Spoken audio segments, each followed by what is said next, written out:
The broadcast is now starting. All attendees are in listen-only mode. Hello, everyone, and welcome to the webinar. I'm Andrew Capehart, lead staff person for the APS Technical Assistance Resource Center, or the APS TARC, here at WRMA. I'll be moderating the webinar today. We're going to be hearing about increasing knowledge of APS through national data and evaluation, and I will introduce our speakers in just a moment. Next slide. A quick disclaimer about today's webinar. The National Adult Maltreatment Reporting System and the APS Technical Assistance Resource Center is a project of the U.S. Administration for Community Living, Administration on Aging, Department of Health and Human Services, administered by WRMA Incorporated. And the contractor's findings, conclusions, and points of view do not necessarily represent the federal government's official policy. Next slide. I'd like to tell you just a tiny bit about our APS Technical Assistance Resource Center, or the TARC. We're here to help APS programs in any way that we possibly can. Just reach out to us at any time if there's something that we can help you with. There'll be some contact information displayed at the end of the webinar for how you can reach out to us if you'd like to. Next slide. A little bit of housekeeping before we get started. This session is being recorded and it will be posted to the web at a later date. We'll notify all the webinar registrants via email when it's posted online on the YouTube channel for ACL. You may use your telephone or your computer to connect to audio. Just select the option you prefer on your GoToWebinar control panel. An example is displayed here where you can make your selection. All participants in this webinar are muted for the duration, so there's no need to mute your line manually. Next slide. If you have any questions of our presenters, you can simply type them in the questions box. An example of where to type is posted on this slide and it's circled in purple. You don't have to wait until we pause for questions to submit yours. We'll pause at the end of the presentation, but you can type your questions at any time as we move along, and we'll get to them in succession when it's time to take questions. Next slide. I'll take a brief moment to introduce today's speakers. Stephanie Whittier-Lyson is the team lead for the Office of Elder Justice and APS at the Administration for Community Living at the U.S. Department of Health and Human Services. Carl Urban is my coworker here at the APS TARC, and he's our Senior Research Manager. And then we also have Dr. Zach Gassimes, researcher and assistant professor of family medicine and gerontology at the University of Southern California. And so now I will turn things over to Stephanie to make some remarks. If you can go to the next slide. Hi, good afternoon. Good morning for some, I think. No, it's 3 o'clock. It's afternoon for everybody. I'm Stephanie, as Andy introduced me. I'm with the Administration for Community Living. I'm going to share a little bit today about ACL's vision and mission to improve adult protective services. We'll also do an overview of the National Adult Maltreatment Reporting System and the process evaluation that we've begun for adult protective services. We're also going to talk about new knowledge from NAMRS and the APS evaluation. We're going to go through this rather quickly. This is the same presentation for those of you who might have been at the NAPSA conference, the National Adult Protective Services Association conference this year, or if you were at the HCBS conference, or even some of you if you were at the Texas APS conference. This is the same data that you've seen before. But if you have additional questions or anything that you'd like to chime in, please enter those in the chat box. And as Andy said, we'll get to those as we wrap up the presentation. Next slide, please. Oh, can we move to the next?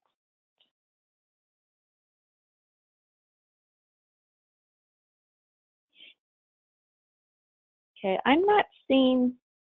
Okay, here we go. So ACL's vision and mission to improve APS is this next section. Next slide.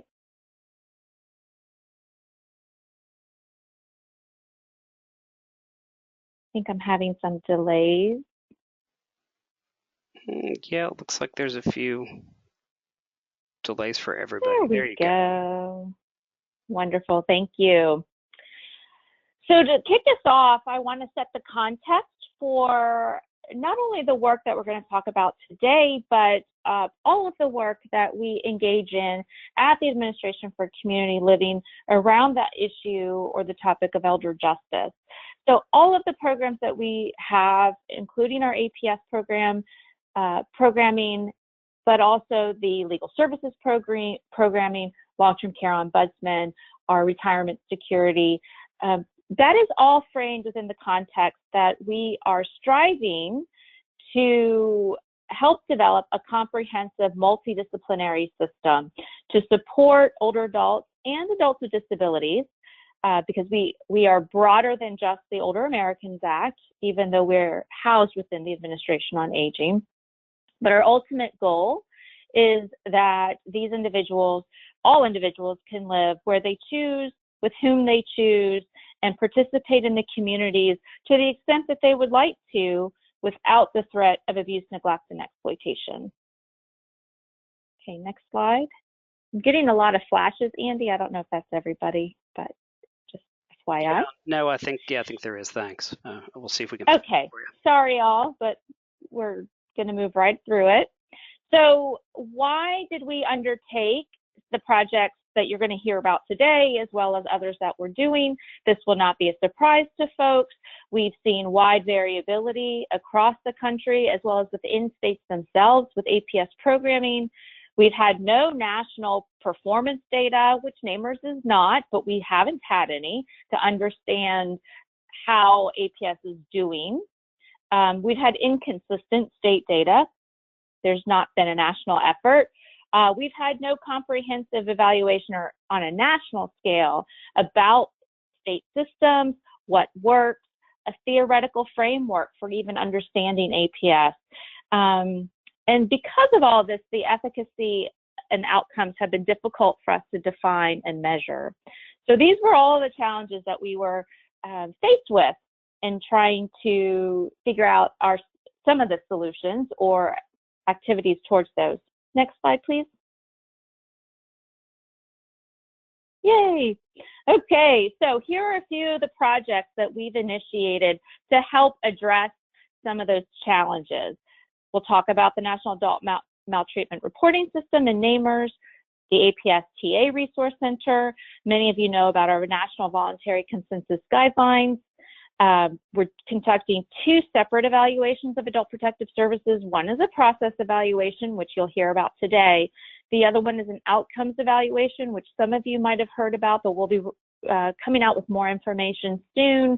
That one is not completed. We're just in the phase of doing the Federal Register notices for the survey instrument that we would like to use for that one. We're doing an inventory of tools that APS uses so that we can stop duplicating our efforts, that we can all benefit from great work that's been done in the field so far with risk tools, assessment tools. We provide grants, discretionary grants to states for improving their systems statewide. And then we've also funded a number of innovation grants trying to move our knowledge base forward in understanding adult maltreatment, elder maltreatment, as well as effective interventions. Next slide, please. Okay. I was going to share with you a little bit about how the work of the APS TARC ties into everything, but Carl does such a fantastic job with it. I'm going to turn this slide over to Carl for him to explain. So the basic idea is that with all of the things that Stephanie was just talking about, we've got a number of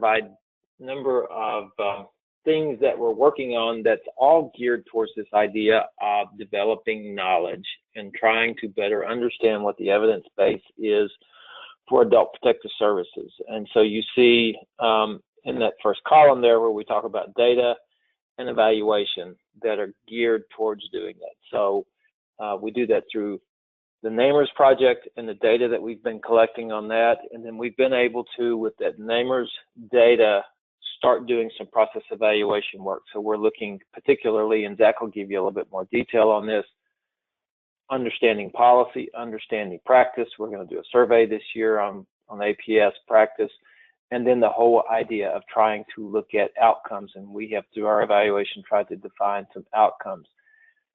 Knowledge is great, but knowledge by itself doesn't really do us much good, because what we're trying to do is to take that knowledge and then turn that into ways to help APS programs do a better job. And so our mechanisms for doing that are through communication, through increasing access to knowledge, and then through providing direct assistance to you to provide assistance in helping you. And so I'm not going to go through every cell in this chart, but you can see the different ways that we're doing that through things such as social media, through toolkits that we'll be doing, and we also encourage you to reach out, as Andy said a minute ago, to reach out to us, and we will try to reach out and answer your questions as we go along.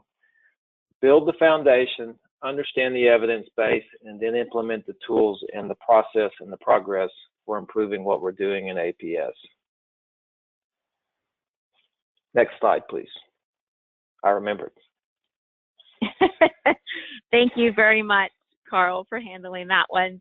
Next, we're going to move on to a brief overview of NAMRS and the evaluation done to date. So next slide, please. Okay, I'm sure most of you on the call, if you're from APS, you know about NAMRS. The goal of NAMRS is to collect consistent and accurate national data on the abuse of older adults and adults with disabilities as it's reported to state adult protective service agencies. So again, we're talking a small number of a smaller number than the whole population, but we have the potential to have a lot of information about maltreatment because of the interaction with adult protective services. Next slide, please. Here are some key things to remember about NAMRS. It is a completely voluntary system. The states are not required to report in any way, shape, or form, and they actually don't even receive a consistent funding stream to do the reporting or the data collection. It's 100% voluntary. Each state submits only one submission, even states that gather information from multiple different sources or organizations, such as a state that has both an adult protective and an elder protective service, it's still one submission. The data that we get are cases closed in the prior federal fiscal year. So for instance, we are in December of 2019. When states start submitting their data for the prior year, they'll be submitting it for October 1, 2018 through September 30th of 2019. Our first year of submission was for the fiscal year 2016, so it was released in 17, and we have just released our 2018 report just a few weeks ago. In fact, it's on the ACL website. All states report agency component data, so information about their administrative structure, what do they investigate, etc. Then they make a decision about whether they're going to submit either summary statistics, which we call key indicators, or they'll send case component, case level data. The case level data we call case component. Next slide. So here are the attributes of the data in NAMRS. We have information on clients, which are reports that were open for an investigation, victims, which are substantiated allegations, the perpetrators, and then again, agency info. Next, please. So we've seen a huge increase in the participation in NAMRS. We're very excited about this. As you can see, in 2016, we had 2 entities. There's 56 reporting jurisdictions. So we have our states, the District of Columbia, and all of the territories. So our N is 56. We had 2 that couldn't participate at all in our first year. By the third year, we had all of the states and territories participating in some way, shape, or form. We've seen an increase in states submitting agency and case component, and obviously then a subsequent decrease in those who are sending us only key indicators, and again, those only sending agency. But we still have gaps in the data. States aren't all sending the same information, the same data elements. So we still have some places where we're missing information, and I think we'll get into that a little bit more as we go on through the presentation. Next slide. All right, so here I'm going to turn it over to Zach, who's going to walk us through our APS evaluation. Thank you, Stephanie.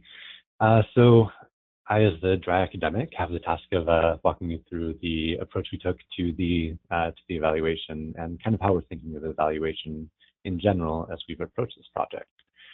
So first, to give you a kind of framework for who's at the table, we have a team that was put together by the team at WRMA.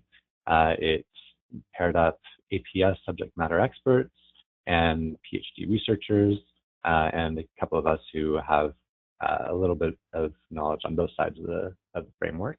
On the APS administration side, we have an administrator from a larger county-run program, as well as from a larger state-run program, as well as from a county-run program. So we kind of got a good range of perspectives there from the APS subject matter expert side, and also a range of perspectives from the evaluation and social science side in terms of the PhDs at the table. So we undertook a multi-phase plan that I'll go over in the next slide to really kind of lay out the framework for how APS works and get a bit more in-depth information into the various components of APS through kind of starting from the ground up and really getting as much of the fundamental foundation as possible before moving upwards and trying to get a bit more into the weeds. Next slide, please. I just took the slides out of order. I apologize. So let me actually, if we can go back to the last slide, and I'll actually go over what is on that slide, the perils of having parallel systems here. So the reason that we undertook this evaluation effort was to really gain insight into various aspects of how APS worked and the various aspects of the system. So this encompasses program improvements, looking at things that can change on the program-to-program level. No one program can really work on belly button gazing unless they have a sense of kind of the broader landscape of APS and APS programs. So that's a really important aspect of it.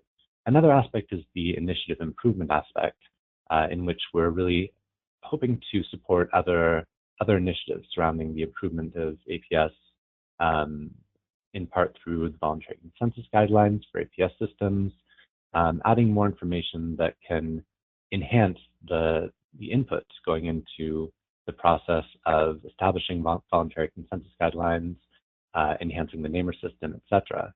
And then broader system improvements. So going beyond the individual state programs, going beyond the initiatives that are happening around the field, but really looking at bolstering the national APS system and really establishing a more fundamental framework for APS that can be used in thinking about how APS functions nationally. So at that point, we'll move on to the next slide. This one's just laying out what I was talking about a second ago, the team that was at the table to help engage in these evaluation activities. So I won't go over that again. Next slide, please. So here we are. The process that we undertook to go about evaluating APS really was looking at, as I mentioned, a very kind of building block approach. So in terms of the research that we did, our first step was to delve in and look at APS state policies. That's component one. Really starting with looking at what's written, what's kind of codified either in statute and regulation, etc. The second part of it was component two, looking a bit beyond the policies themselves, because we always know that policy doesn't necessarily align perfectly with practice. So we wanted to build on what we knew about policy from component 1 to get a sense of what practices were on the ground by doing some research in component 2. That was through conducting an online survey. That survey is actually soon to be launched, making its way through the federal approval process, and we're very excited to get that off the ground soon. And then component 3, which is a majority of what we'll talk about here, which is really looking at the various characteristics of APS programs, various metrics that tell us about APS activities from state to state, and linking those up. So seeing how the metrics align with the characteristics. Next slide, please.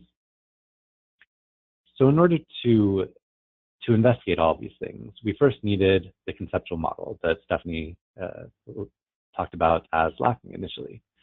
So to do that, we put together a very basic logic model. Well, I say very basic, it is actually a very intricate logic model once we get into the nuts and bolts of it, but this is a basic overview of it. So as logic models go, it goes from the context and the inputs that are in place for APS systems to function, goes into the activities that are engaged in by APS programs. Instead of using the typical outputs that you see in many logic models, we decided to use activity metrics because these are really metrics by which to gauge and measure the activities that are being undertaken. And instead of using the outcomes language, we used expected results. So the results that are expected to result from the activities that APS is engaging in. Throughout the last 3 of those items, we followed a staged process wherein we had activities, metrics, and expected results at each of these 4 levels, from intake to investigation, post-investigation services, and quality assurance. So we'll be focusing on primarily the first 3 of those 4 during this presentation. Next slide, please. In component 3, which is again linking up APS characteristics with APS metrics, we took another framework to looking at that, wherein we separated out what we called independent variables from dependent variables. Dependent variables being kind of the primary metrics we're looking at, and independent variables being the APS characteristics, some of which are metrics as well, but slightly different version of metrics that we wanted to investigate. So those metrics are divided into 3 different categories, looking at APS administration and structures, policies and practices related to reporting, and policies and practices related to investigation. And we'll go over all of these, I think, throughout the presentation. Next slide, please. I will zoom through these since Carl will be talking about each metric and characteristic in a bit more detail later on. But briefly, the dependent variables, the key metrics that we were looking at were reports per 1,000 APS eligible adults in the state, the percentage of reports accepted for investigation in the state, the percentage of investigations that were then substantiated for maltreatment, and then finally the percentage of victims, so that's substantiated victims, who went on to receive services in the state. These 4 variables we looked at broken down by the independent variable characteristics. Next slide, we can look over some of them. So first on the APS program characteristics, we have these 5. Again, for the sake of time, I think I'll just skip through these, and you'll see them come up on Carl's slides as we go. So next slide, please. On the intake and investigation side, we had these 2 intake characteristics and these 5 investigation characteristics. And next slide, at which point I will turn it back over to Carl to lead us through a bit more of a detailed look into these variables. So I will pick up where Zach left off by talking just a little bit about one of the real things that we've done to advance knowledge with the work that we've been doing is to think about this framework that Zach just went through quickly, both in terms of the logic model as well as in terms of the framework with the dependent and independent variables. Basically, that kind of thought work had not been done before in the world of APS when you're looking at state systems. So the first thing I think we've done in terms of increasing knowledge is thinking about what is the structure, what is the framework for thinking about APS. That's fairly significant because it gives us a framework for the types of analysis and the type of evaluation that we want to do in the future. We mentioned a second ago that we anticipate this year we will be doing a survey on practice in APS, and so we're going to gather some new data with practice in APS, and we'll be able to think about, use these dependent variables that we came up with as a framework for looking at the data that we will gather through the practice analysis to try to understand what seems to be going on in APS that makes a difference. And so now I'm going to go through very quickly some of the things that we have learned. I'm not going to take the time to explain them in a lot of depth. If you have questions, you can do a couple of things. Feel free to write the questions into the chat box or the question box as we go this afternoon, or just follow up with us later, and we will be glad to talk to you about some of the things that we have found. And so with that, here we go, next slide. So administrative summary. I felt like needed to do a kind of a summary slide here for just understanding the administration of APS overall. You know, one of the things that became very clear to us as we worked on those policy profiles, not that this is really going to surprise anybody, but man, there is much diversity across the countries in terms of what is APS and how it actually works. It's very diverse in terms of the organizational framework. The size of the programs really differ. The simple scope of what is included in APS and is not included in APS in terms of the populations that are served is very different. With that said, with that framework of diversity, we also see some high degree of consistency of some things. The types of maltreatment that are investigated are fairly consistent. There's usually some form of mandatory reporting across the states. Standard of evidence, as an example, is something that's pretty consistent across the states. Next slide, please. So, jumping into some of the things that we know specifically. Most APS programs are located in Health and Human Services Agency, as shown in blue here. The rest of the programs are shown in red, and then we have a couple of others that are a little bit different or a little bit outliers. Next slide, please. So this slide shows the distinction between what's a state-run and what is a county-based system. As you can see, most states, 35 of them are state-run systems and 15 are county-run systems. Next slide, please. So who do APS programs serve? And when we look at the data, it basically falls into four categories. There are APS programs that are elderly-only programs, 3 of those. There are APS programs that are elderly with a disability, that's 2. There are APS programs in which everybody above a certain age and then 18 to whatever that older age is with a disability is served. But by far, the greatest program is, the greatest category is adults with disabilities. And so if it's 18 and older and have a disability or vulnerability, whatever language a particular states use, that is by far the biggest category for APS programs. Next slide, please. When we look at the policy profiles in particular, we asked the question, how many APS programs serve or do investigations in residential facilities? And what we discovered was that in 38 states, APS investigate allegations of abuse, neglect, and exploitation of some type in residential facilities. We even went so far to try to categorize it or to break it down into some other patterns. And there's just such diversity across the states that we really had harder ways of coming up, breaking it down into different categories. In 14 states, APS never investigates allegations of abuse, neglect, exploitation in a facility. In 4 states, we couldn't really tell from the material that we were looking at what was going on. Next states. APS programs generally are working to balance the need for protection with client rights. And so there's a couple of different ways of looking at that. Many APS programs are guided by some sort of principles or values that talk about things such as self-determination and things that focus and value on the rights of APS clients. And so a lot of programs are using NAPSA as their guiding principles that NAPSA had established for APS programs. And these are often expressed in policy used by the state.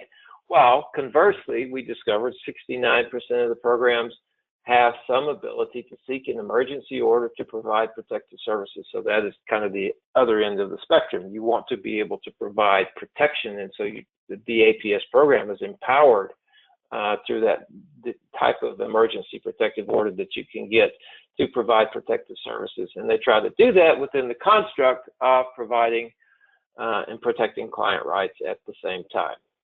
Next slide, please. Use of standardized tools. So we are going to learn a lot more about use of standardized tools. The work that New Additions is doing for ACL is going to tell us a lot more about use of standardized tools in terms of reliability and validity of tools. The work that we have done in crafting our survey on practice is going to tell us a lot more about standardized tools. For the moment, we have a pretty simple question that we ask in NAMRS: do you use a statewide tool? Most folks are thinking along the lines of using statewide tools in some sort of way. Next slide, please. So, in the context of the overall administration of APS, the first dependent variable that we come to has to do with the rate of reporting of allegations to adults across the states. And so what you see here is the numerator is the data that we get from the agency component in NAMRS on terms of the number of reports that are reported, and the denominator is the population. Each bar in the chart shows that rate of reporting by state. And so when you look out at this, the thing that really jumps out at you is the huge range that's rather here, particularly when you think about the outliers. When you look at that bar on the far right side and that bar on the far left side, you see there is a huge difference in what is reported to APS. That said, it should be noted that most states fall within the range of 10 to 20 reports per 1,000. The outliers are significant and notable, but there is a pretty good consensus falling in between the range of 10 to 20 reports. If you took this data and you flipped it into a bell curve, it would actually come out pretty normal. And as we look at each of the dependent variables as we go through this, you will find that to be true.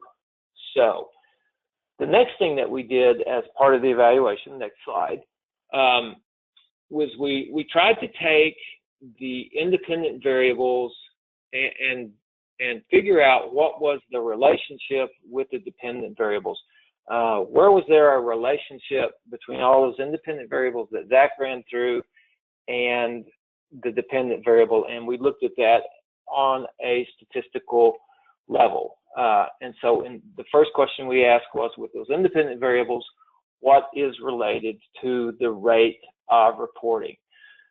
And so the thing that should be said is that for most of those independent variables, there was not a strong relationship between reporting and many of those variables that we looked at. The one that we did find that there was a relationship was with worker ratio. And so what you see here is that the 12 states that had the highest ratio of reports to workers also had the highest rate of reports per eligible adults in the population at 19.3 per 1,000. And the 13 states with the lowest ratio of reports to workers have the lowest reports per eligible adults in the population at 10.2 per 1,000 adults. Next slide, please. I'm going to take a break here, and since this is the heavy statistics stuff, and since he's the dry academic professor, I'm going to let Zach explain latent class analysis to you. Happy to. So one of the other approaches that we took to kind of looking at and thinking about the range of states and the various APS program structures that are out there was to try to group them together and really take an approach to see what programs are similar to other states and kind of what different classifications of states can we see as we're trying to group different states together. So the way that we did that was called a latent class analysis. I won't go into the heavy details of it, but suffice it to say, what latent class analysis does is take a group of variables, a group of characteristics that we put into the computer system.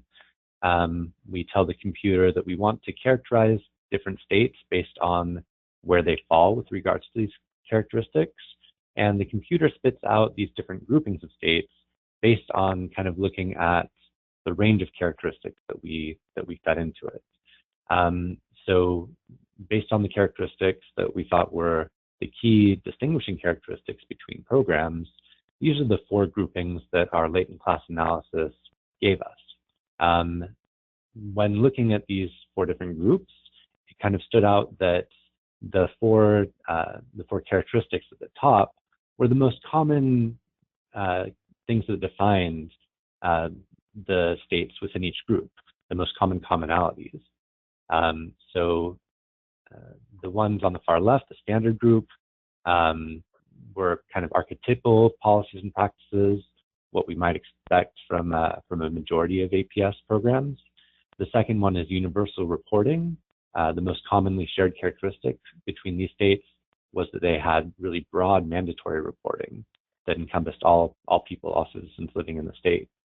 The next one was the aging agency administered states. So the most common characteristic here was that these states had their APS within an aging agency. And then on the far right, we had the county or local administered states.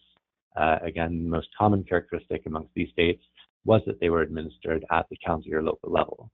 This is all to say that not every state within each of these categories has that characteristic at the top, but it is the most kind of common characteristic that tied together all the different states in each of these buckets. These aren't, this is an evolving model. We'll be working on refining it over time, but this is an important starting place for us to think about how we can lump together the APS programs, which will help us think about maybe how we can look at APS programs, the commonalities and the differences between them. And with that, I'll turn it back over to Carl. And so last week we were meeting with new ACL system enhancement grantees, and the conversation a couple of different times comes up. So who do we compare ourselves to? Or the question that we get most commonly with the APS TARC is, what about caseloads? What about caseloads? And our standard response is, caseloads are very complicated because of all of the diversity that we just discussed. Beginning to do the type of analysis that we're doing with the latent class analysis helps us to kind of narrow those windows so that we can maybe do some comparisons across like programs in APS and do some things like benchmarking.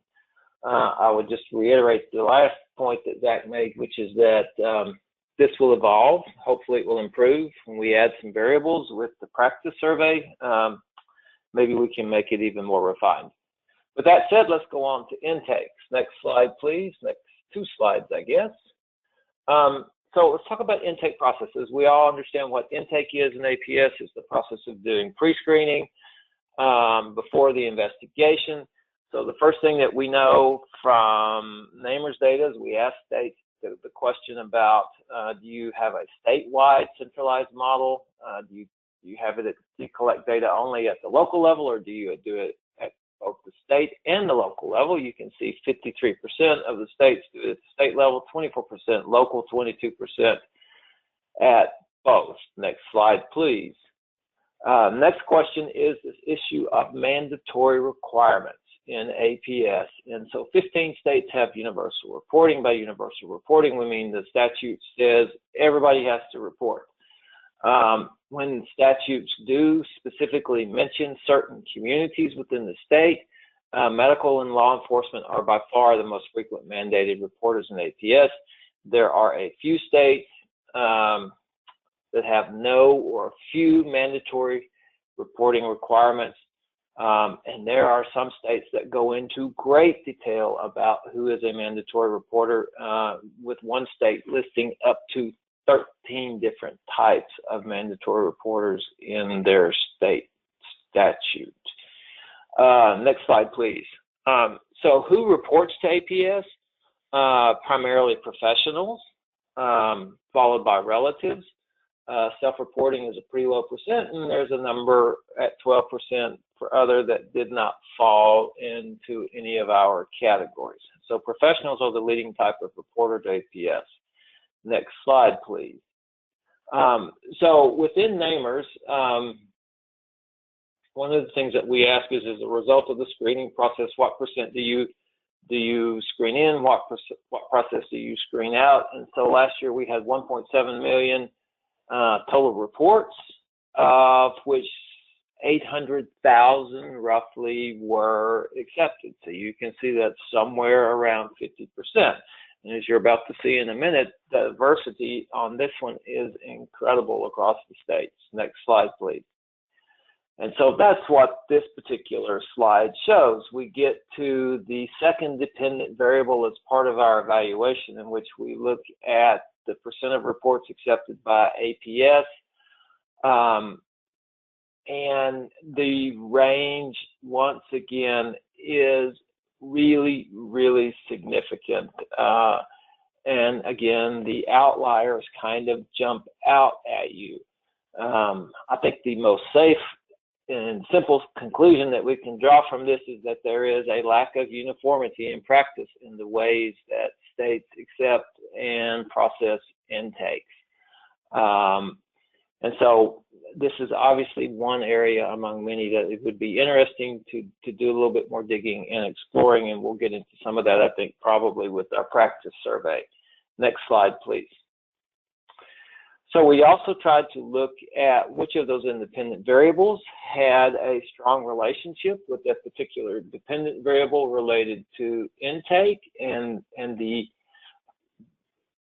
maltreatment definitions and the eligibility policies in the state were strongly related with the reports, with the percent of reports that were accepted.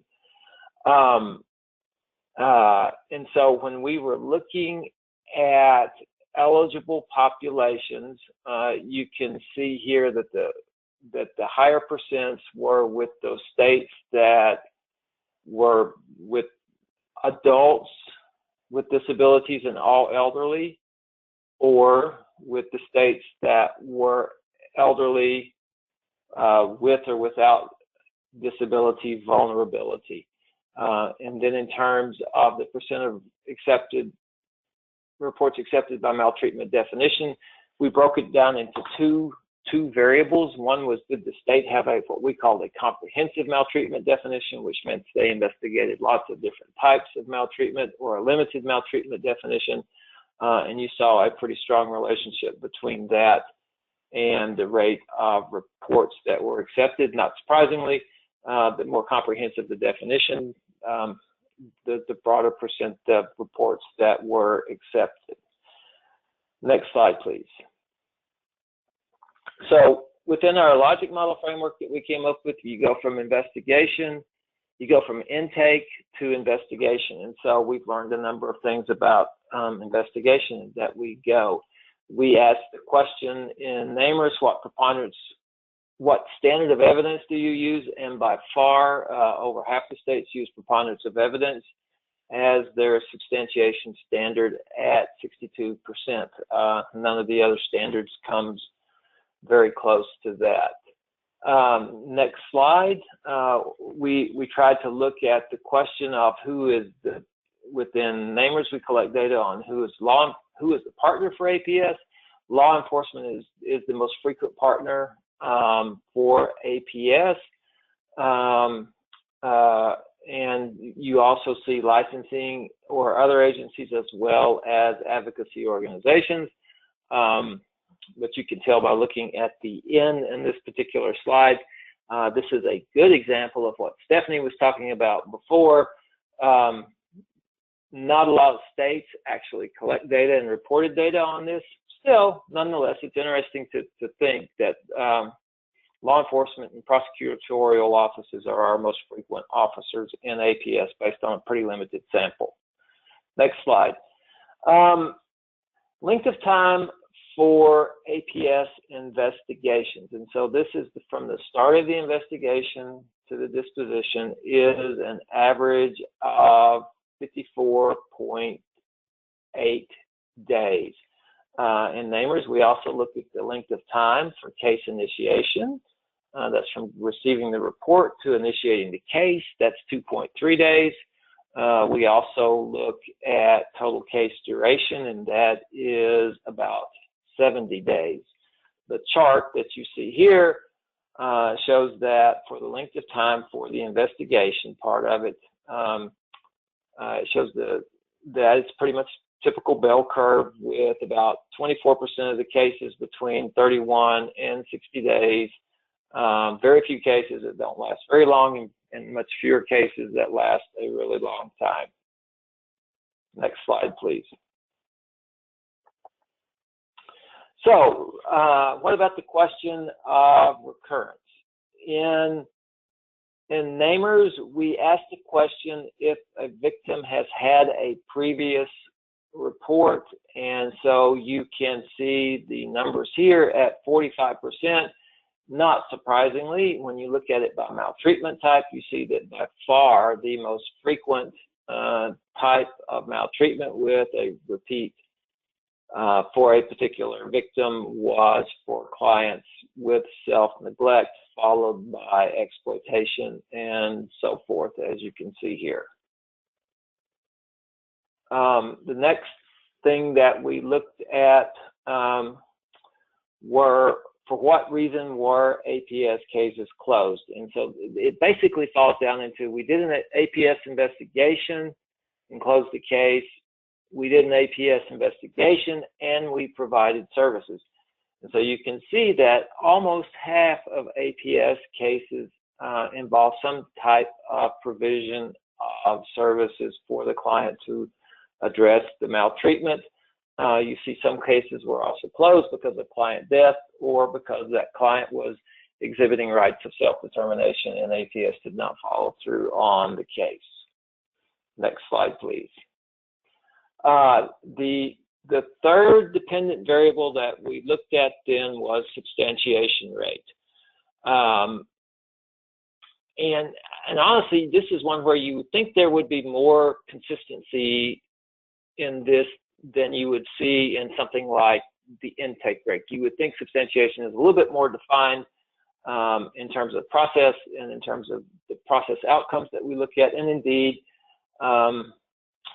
it's just not there as much as you would think that. And again, the range is fairly significant from substantiation rates that are very, very low to substantiation rates that are very, very high.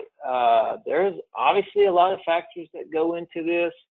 For example, what percent of your clients are self-neglect is going to impact your substantiation rate. If you're a state that doesn't do self-neglect, it might be lower.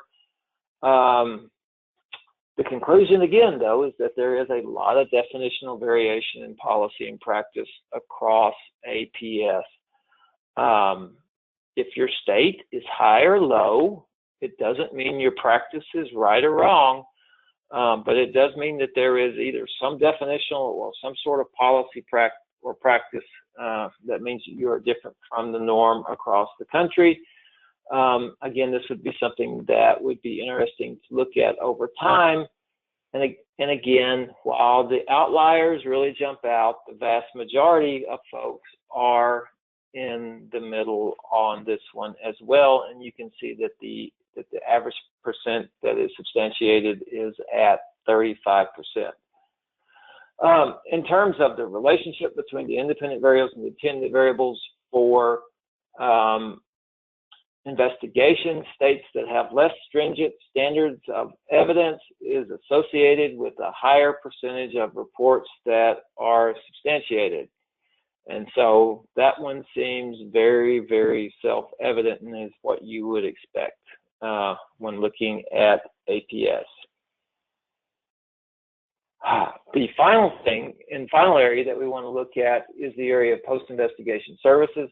And so what we have found here is that almost all states provide some type of post-investigation services.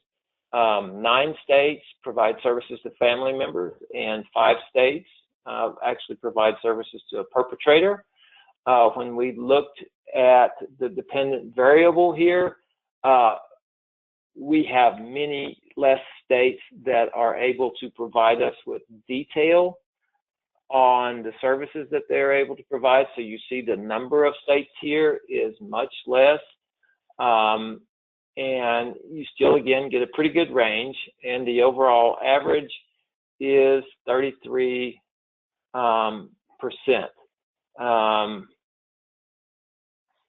And the variation, again, is fairly significant. Next slide, please. And so when we think about the relationships here, the shorter the maximum response time in an investigation that's required by policy, and the shorter the investigation completion time that states exhibit, and the use of a standardized assessment tool are all associated with a higher percentage of victims receiving services. Perhaps that is consistent with the idea that the more quickly, the more responsive state APS programs are, the better investigations they do, and perhaps that results in a higher substantiation or need for services rate. Again, probably something to dig a little bit more on and think about some more. Quality assurance is the last area in our framework, and we collected some quality assurance information through our policy profiles that we did. States that require a case record according to policy are 39 states. That's the 39 that we were able to establish with the extant policy materials that we looked at. Other states may require it too.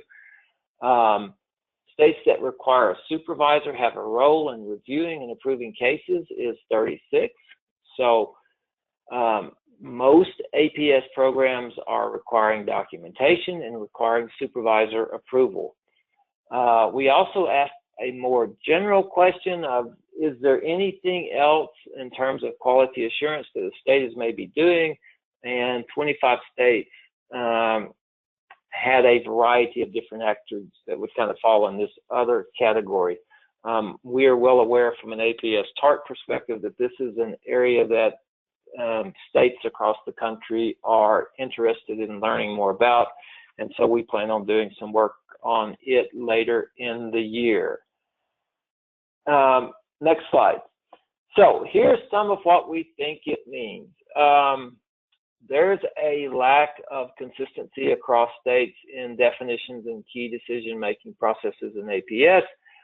I think we sort of all intuitively knew that, but we're not, and so we are not too surprised when the evaluation work that we have done reflects this. It points to the fact that the guidelines that ACL has been pursuing will probably, hopefully, help move states to a place of best practices and more consistency across time. Just the mere fact of measuring some of this stuff and understanding and knowing where your state is in relation to another state, hopefully over time, will help us to figure out how to get to a more consistent place as well. I think it's also important that we continue to improve the quality of the data that's available for evaluation and analysis. We've now collected NAMRS data for 3 years. We're in the process of collecting the 4th year. One of the things that we're doing with ACL this year is starting to look at data quality, looking at data completeness, and trying to figure out what the next steps are, what the right strategies are for improving data quality, because the better our data, the better our analysis, and the better the improvements that state APS programs will be able to make. And so we're going to continue our efforts to improve our data collection and submission. One of the things that we hope to do is to move to start doing more state-specific analysis using the NAMRS data. That will help us to get to those places of consistency across APS in terms of the data quality, but also in terms of figuring out what the best practices are and states can improve their programs. And then we're using the data to help us target areas that we want to work on from a TA perspective. And one of those areas would be quality assurance, as I mentioned just a second ago. And so what do you think, Andy, what do you think? Do we need do we have any questions at this point? I know we're running out of time here in a hurry. We do, yeah. We are running out of time. We might go a little bit over, so hopefully if folks can stay, excuse me, on the line for a few minutes past our time, in time of 4 o'clock. So we do have a few questions. I will dive right into those. The first one is, when and where is this data going to be available? There's not a simple answer to that. We are still working on the publication of the evaluation data. That data has not been published yet. The NAMRS data for 2018, the report was just released. And so that's the short answer to that, given that we're short on time. And while you are answering questions, I will put the link in the chat box so everybody can download that report. So hang on for a little bit and you'll see that. ACL.gov. Yep, acl.gov, but I'll give you the specific link to download a PDF copy of it. Okay, so here's another question. Is the submission to NAMRS of just 1 per state, does that result in an unbalanced picture? And by that, they mean, because there are certain states or even metro areas that are larger than some states are. So again, let me repeat that. If the submission to NAMRS of just 1 per state, does that provide an unbalanced picture because some states and metros have such a large population? I'm not sure I'm following the connection between the first and the second part of the question, but let me take a stab at that. So one question is 1 submission per state. So you end up with some very diverse states which have different types of APS programs for different types of populations, and we're forcing them to submit 1. And so does that kind of provide a distorted picture? The answer to that's complicated, I think, from a statistical perspective. And in terms of the question of whether, in the second half of the question, you know, you're always going to have small states and large states. One of the things that I think we hope to do in the long run is to move to doing some case level analysis and not state level analysis when looking at some of these questions related to APS, because when you're looking at states, obviously you have a huge range in terms of the impact that some states will have versus other states. And so we want to get to where we're looking at all of the cases together across the states, and the level of analysis is not the state, it's the system as a whole.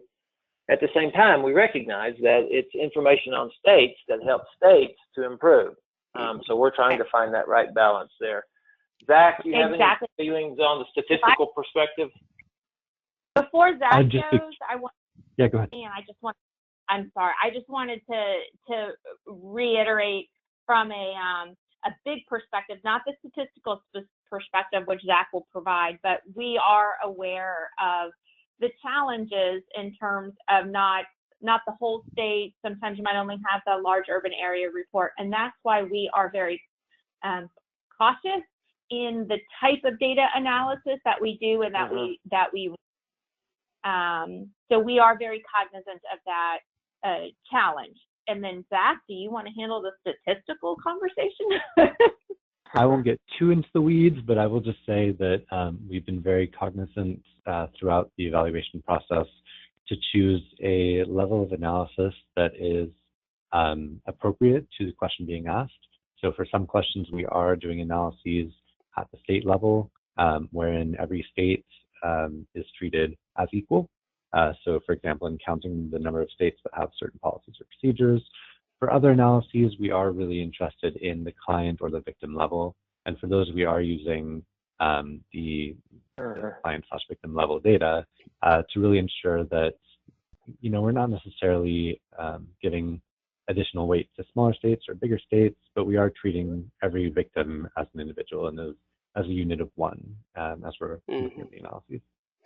And you know, Zach, that goes into our next question pretty well, because the next question was the rate of reports graph. The denominator stated per 1,000 eligible adults, and the question is was this denominator selected based on the types of populations the state serves? Let me know if you'd like me to repeat that. In a word, yes. So we have those customized to the state based on their individual eligibility practices and those eligibility policies. Great.